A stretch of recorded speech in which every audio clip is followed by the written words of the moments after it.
5 seconds to go.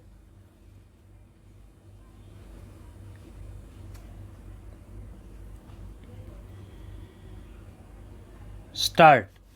At this stage, probative value of the materials has to be gone into, and the court is not expected to go deep into the matter and hold that the materials would not warrant a conviction. Stop.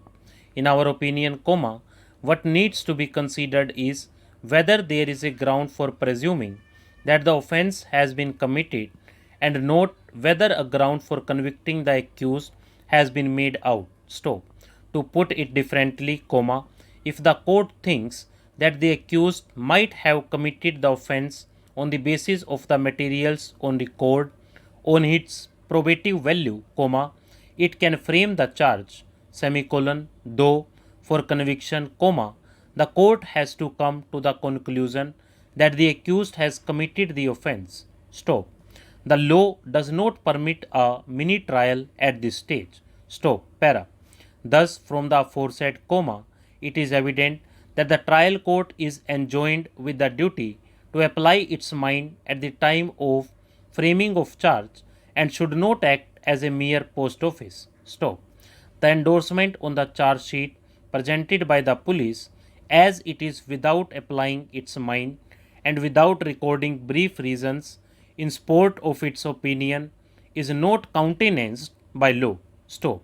However, the material which is required to be evaluated by the court at the time of framing charge and to the meaning of the word presume, placing reliance upon Black's Law Dictionary, where it was defined to mean to believe or accept upon probable evidence, to take as true until evidence to the contrary is forthcoming. Stop.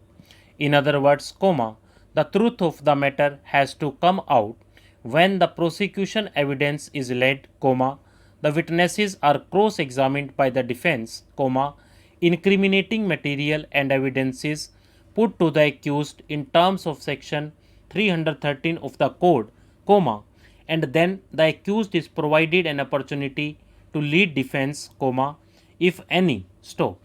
It is only upon completion of such steps that the trial concludes with the court forming its final opinion and delivering its judgment. Stop. Para. What did the trial court do in the case on hand? Sign of interrogation. We have no doubt in our mind that the trial court could be said to have conducted a mini trial while marshalling the evidence on record. Stop.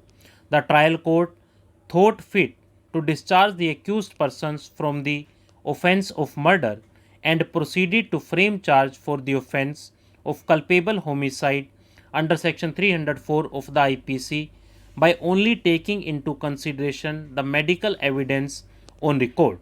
Stop. The trial court should be the material which is produced and relied upon by the prosecution. Stop. The sifting of such material is not to be so meticulous as would render the exercise a mini trial to find out the guilt or otherwise of the accused. Stop. All that is required at this stage is that the court must be satisfied that the evidence collected by the prosecution is sufficient to presume that the accused has committed an offence. Stop. Even a strong suspicion would suffice. Stop. Undoubtedly, apart from the material that is placed before the court by the prosecution in the shape of final report in terms of section 173 of CRPC, the court may also rely upon any other evidence or material which is of sterling quality and has direct bearing on the charge laid before it by the prosecution. Stop.